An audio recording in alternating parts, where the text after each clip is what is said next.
We gave you advance notice, we set you a deadline, and we have asked you to go. But the real reason, what is coming out is that some of these diplomats were actually involved in local politics. Total Canada ने भारत का एक diplomat निकाला, total Bharat ने Canada के 42 निकाल दिए।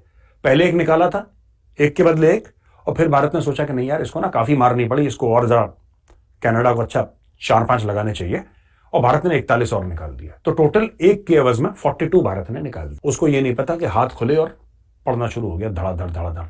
उसने एक मारा, हमने 42 मारे। अब उसको लग रहा है कि ये तो इंडिया बहुत मारता है। So for this reason, we will not reciprocate. अरे भाई, कनाडा कैनॉट रेसिप्रोकेट। देखिए, कनाडा में कनाडा के 62 डिप्लोमेट्स थे इंडिया में, इंडिया के 21 हैं कनाडा में। तो इंडिया ने कहा आप 41 को पैक एंड गो करें। हालात को बहुत आसानी से बेहतर कर सकते हैं प्राइम मिनिस्टर ट्रूडो अगर वो चाहते हैं। नंबर 1, या तो वो उनके पास जो एविडेंस है उसे पब्लिक करें and we will deal with it everybody, या वो अपना जो एलिगेशंस हैं उसे वापस लें और माफी मांग लें, देन एक पब्लिक अपॉलॉजी इशू करें and that will be done. Welcome back to PRA News. In a significant turn of events, Canada has taken a step back in an escalating diplomatic clash with India. The Canadian Foreign Minister announced the recall of 41 diplomats and their families from India after the Indian government threatened to revoke their diplomatic immunity. This dispute revolves around the killing of a Sikh terrorist, Hardeep Singh Nijjar, in Canada, with Canada suggesting India's potential involvement in the incident. Canada's claims stirred tensions, as India vehemently denied any role in the assassination and accused Canada of harboring separatists and terrorists. India's actions included the cancellation of visas for Canadians, and in response, Canada chose not to retaliate. The withdrawal of diplomats is a calculated move by Canada, ensuring the safety of its personnel in India. Notably, 21 Canadian diplomats will continue their missions in the country. The diplomatic clash also highlights the lack of international support for Canada's claims, as well as Canada's decision not to make the alleged proof public. This situation underscores India's assertive and nationalist foreign policy. Stay tuned as we delve into Pakistan's media response to this intriguing diplomatic development. Canada ने अपने 41 diplomats जो हैं वो भारत से निकाल लिए हैं, और ये एक बहुत बड़ी भारत की, मैं समझता हूँ, डिप्लोमेटिक सक्सेस है। भारत की डिप्लोमेटिक जो सक्सेस है उसकी मल्टीपल रीजंस हैं। उनमें से पहली रीज़न जो है, जो एक मोस्ट इम्पॉर्टेंट रीज़न है, वो ये है कि कोई भी कनाडा के साथ खड़ा नहीं हुआ। ये देखिए, that's the cruel international politics. ये है इंटरनेशनल पॉलिटिक्स। इसमें there are no permanent friends, there are no permanent enemies. That's what we talk in international politics. कोई आपके दोस्त नहीं होते, कोई आपके दुश्मन नहीं होते। योर परमानेंट जो इंटरेस्ट है, they are going to stay for ever. ठीक है। सो आप ये नहीं देखते कि जी कनाडा हमारे साथ कितना खड़ा है, और ठीक है, Canada is there, but India is more important. इसमें ना अमेरिका इनके साथ खड़ा हुआ है, ना बरतानिया खड़ा हुआ है, ना न्यूजीलैंड खड़ा हुआ है, ना ऑस्ट्रेलिया। जिस जगह पे आके यूनाइटेड नेशंस में बातें हो रही थी कि भाई तुम लोग जो है वो करो, इंडिया हेल्प करे कनाडा की, ठीक है जी, उसी स्टेज के ऊपर यूएन में ग्रीन पोडियम पे ऑस्ट्रेलिया की जो फॉरेन मिनिस्टर वांग पैनी, आई थिंक उनका नाम है, उन्होंने कहा जी हम इंडिया की सपोर्ट करते हैं।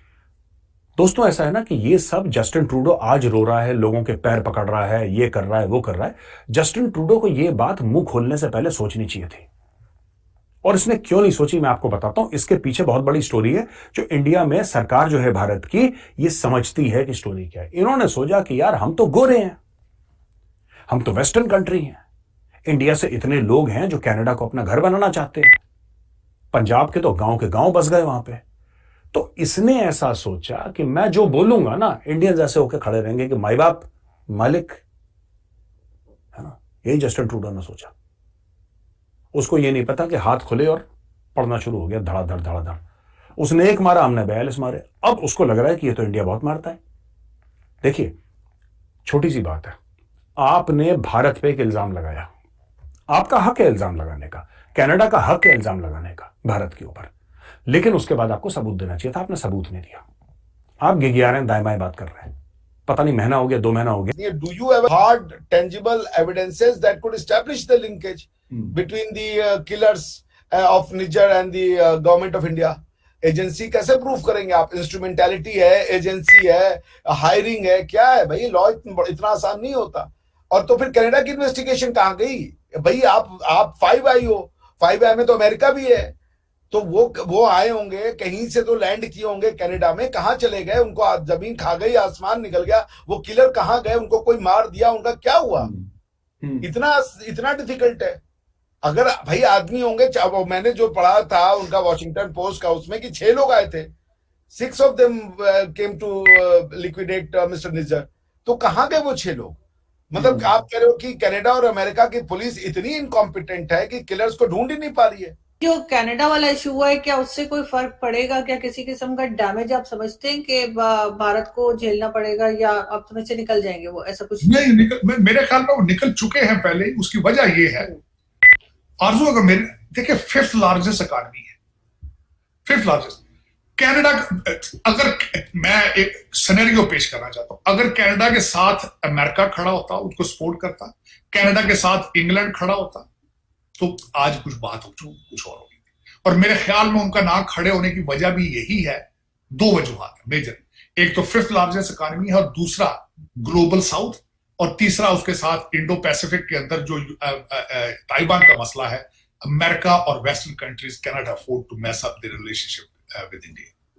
तो इन चीजों की वजह से जब इनकी सपोर्ट हासिल नहीं हुई, there was victory for the India, there was a victory for the India.